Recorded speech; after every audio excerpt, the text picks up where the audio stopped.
Thank you for joining our five-side chat diving deep into one of the final frontiers of money laundering activity in the financial institution, that is trade-based money laundering. I'm joined by Francis Choi, who is the head of financial crime compliance at Bank of China Group Life Insurance Company. Francis, did you want to introduce yourself to the audience? Uh, just make it quick. I've been in the industry for more than 23 years. Have been with law enforcement, bank, insurance, and consulting industry.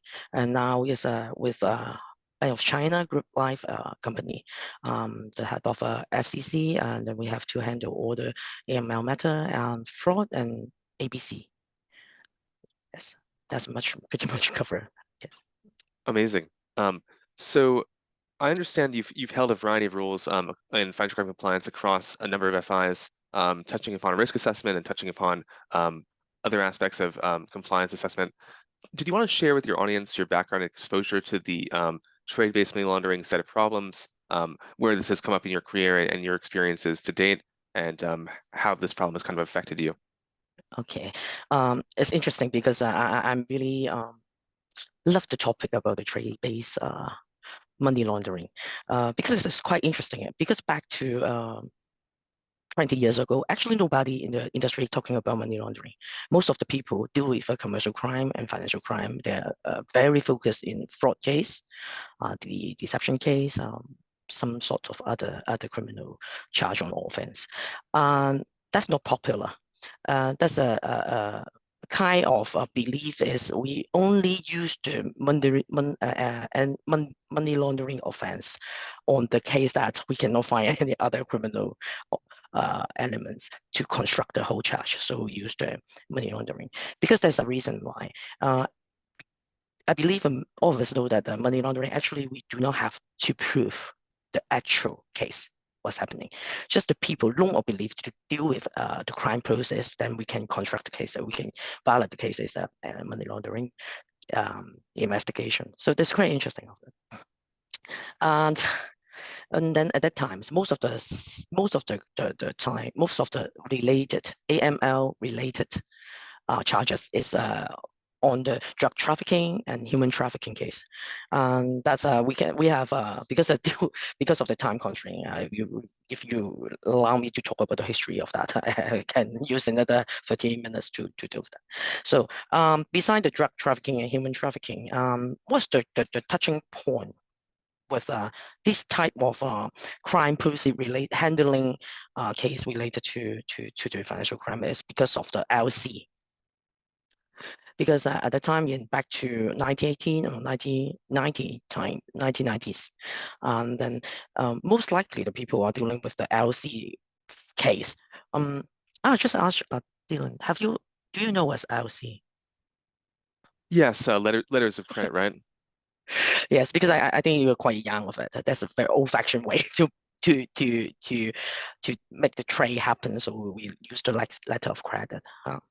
So the starting point of the trade-based money laundering. That's because of the letter of credit. But there's another interesting part is the letter of credit. Most of the time we have to do with the paperwork. We have the packages, we have the letter from the bank, and then that's not quite efficient. To transfer the money from one country to other country or making any currency exchange to complete the deal. But that's a very good point for the criminal because they have lots of loopholes, like the communication between banks to banks and customer to customer. So that's why it's not everything about the trade-based crime case and trade-based money laundering. Okay, back to the point about for me how to I'm why I'm so interested in the trade-based money laundering because that's complex. It's very complex. That's very interesting because when you deal with the smart criminals and you become much more, you have to think more at least. You have to learn, and then that's why. And then the trade-based money laundering, we have two types of that. One is for the SME, and the one is for the corporate case. And then for SME, sometimes they just use the small firm to conduct the money laundering activities by individual trade. And then for corporates, that's a very difficult one. And then, for example, like they have to involve a lot of things like the cash smuggling and lots of the false deal false document. And one thing, so that's why for the trade-based finance money laundering, that's amused me for so much. Okay. Yeah, that definitely makes sense. And so, you mentioned kind of starting in the 90s, you were seeing cases touching trade finance and letters of credit. For those of you who may be more introductory to this, just to establish letters of credit are sort of the credit agreements that are facilitated within trade finance so that a bank can draw. Basically, importer or exporter can attest that they are able to tap in a line of credit to pay for a shipment that Mhm. is in various stages of transit. That's correct, right, Francis? Yes. Yes. Yes. Right. So so you've basically seen cases that are touching letters of credit and money laundering. So you mentioned some of the typologies, like of course the documents themselves are actually subject to fraud. You mentioned that there's paperwork generally being transmitted Yes. between countries. So are you suggesting there that like criminals are inserting paperwork at different stages of the process, or that there are different stages where actually even the documents themselves can be tampered with um, as this Yeah. process? Yeah. Mhm. That's the old world. There's lots of documents because when you really do some trade, you have to involve some cargo shipment or some freight shipment that's sending the goods from one country to other country. So in order the things that they have to complete the whole process, they will involve some uh, process with the custom. So we need a packing list. So in the old world, sometimes we will find cases in the document list that actually is said that they are sending some, um, for example, they're sending television from China to somewhere else. But at the point is when you open the cargo, actually, all is the that's not the genuine product in that cargo in the container. So that's why that we have to rely on the documents. We just believe that what is written is the truth. But in now, because in the current situation, we are all entering into the digital world. We have lots of internet facilities, like we have AI, we have big data. So for the trade-based money laundering, now we can engage by using no, not engage. We can conduct the investigation or some prevention measure by using the alternative data because we just talk about the custom. In Hong Kong, I've been experienced to work with some. There's a company in Hong Kong is doing the digital custom declarations for the customer to the on behalf of the customer, so they can do it digitally. The trailing company that I just named it because it's open source is holding around almost about 80% of the electronic trade data at the database. Of course, that's not some details that fringe any company privacy or any customer privacy. They have some open data like how many numbers of trade they have been conduct from time to time. Also, what type of they have. We have some product code, so at least we can get the product details by acquiring this data. So when we try to use this alternate data, not only for money laundering, but it's also for the credit assessment. It's very useful. Um, just I have been by detect one suspected money laundering case by using this alternative data. So in the data, we find that this kind of dual use goods travel from one country to other country as just ring the bell, and then we just take out all the transaction data, and then we find there's some red flag in it, and then we just escalate to the GFIU for investigation. Yeah. So basically, what you're describing is in you mentioned a database that is starting to aggregate large quantities of electronic trade data, and so are you able to sort of mine the database to identify, okay, if I have this kind of shipment that has, let's say for TVs, the TVs weigh 2 pounds and they're valued at this price, I can benchmark to say this is anomalous relative to what is normally shipped through, like TVs don't normally weigh this much, or TVs don't normally TVs aren't normally $100,000 a kilogram. Is that the kind of way that you would use this, or is it mainly just to is it more heuristic, assembling kind of a comparisons just in general, or something else, I guess? Yeah, Yes. how they sort of be Um, used. Yeah. we use both.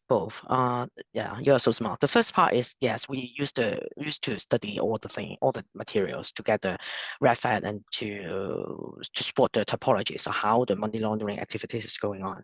And the other thing is that we used some of the kind of technological solution to do the comparison.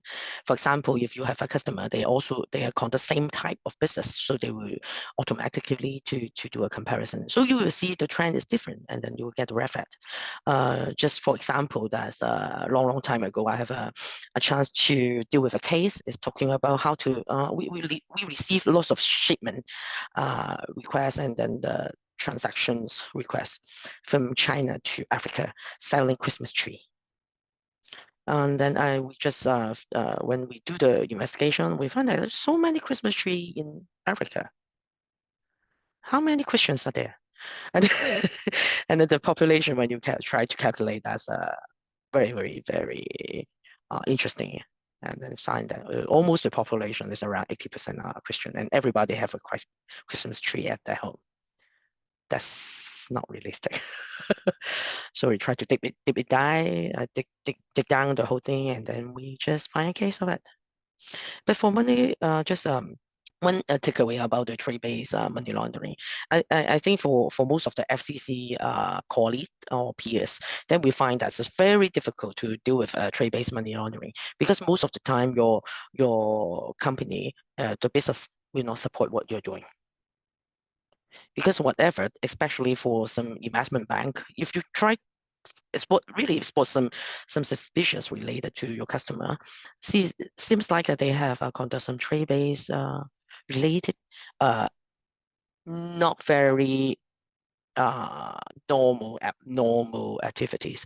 When you try to report to the management, and then you have to make it very strong, the case, and then you have to really detail everything what you have done, and just try to get more information and more evidence and or data as much as possible, because very difficult when you table the case to the management saying that you want to exceed a corporate customer. That's the challenge. That's a great challenge. Yeah. So that is very interesting, I guess. So you're kind of emphasizing that if you also look at benchmarks of trade relative to just generalized import-export data, where you could say, oh, what is the trade in 2023 of China to all African countries of Christmas trees, and say, okay, there really isn't that much volume being shipped. Therefore, this seems to be somewhat anomalous from an import-export perspective. You're kind of talking about looking at this not just from the picture of kind of more the compliance part and the kind of even anomaly detection part, but actually the business use case and how if a bank is looking to kind of support activity of a client and the client is doing anomalous things, it may not even make it through the credit assessment phase. That's very interesting. So do you sort of still see this then as a central problem that banks are facing, or do you think that a lot of the trade-based money laundering activity is actually happening via other kind of financing routes because it's actually getting increasingly difficult for exporters or importers to commit trade-based money laundering? Mm. Um, okay. How to answer this question? I think the most, even though for investigator and the criminals, and then learning. We are learning for everything. Just like I believe it's very from this moment, it's very difficult to tackle the real trade-based money laundering case, and then how can you crack down any scams or syndicate for it? It's not because of whether the MO we were talking about the MO actually is the same. That's nothing changed from 1980s to now. The trade-based money laundering actually all elements is the same, but because of the technology. So when we try to do with we try to minimize it using the documentation and paperwork. We use the data, but for the development of all the digital things and like the AI, everything make both of us very difficult to complete the thing. Once, not only for the criminals, they have advantage, but we also have our own advantage because what happened is It's not the chance that they are not commit any crime. It's because of the digital world is going too fast, and people got much more education, and they're much more aware of the things happening around. Like the deepfake incidents, I believe that most of the people have heard about it. Is using the AI, that using the deepfake technology, just put on other face, and then to deceive the family members or anything for the romance scam, whatever. But at this moment, I think that people are getting much more aware of this type of um, financial crime incident, and also by applying the technology. That's most of the change. I bet. Yeah, so I guess some of the more contemporary developments we've had in digital trade technology and now kind of advanced analytics and AI are helping to solve this, but it's still a work in progress as criminals continue to experiment with ways to avoid those Mhm. controls. That is it's been very, very insightful. Thank you so much, Francis, for your insights. I really definitely learned a lot through this conversation, and yeah, and thank you to our audience for listening.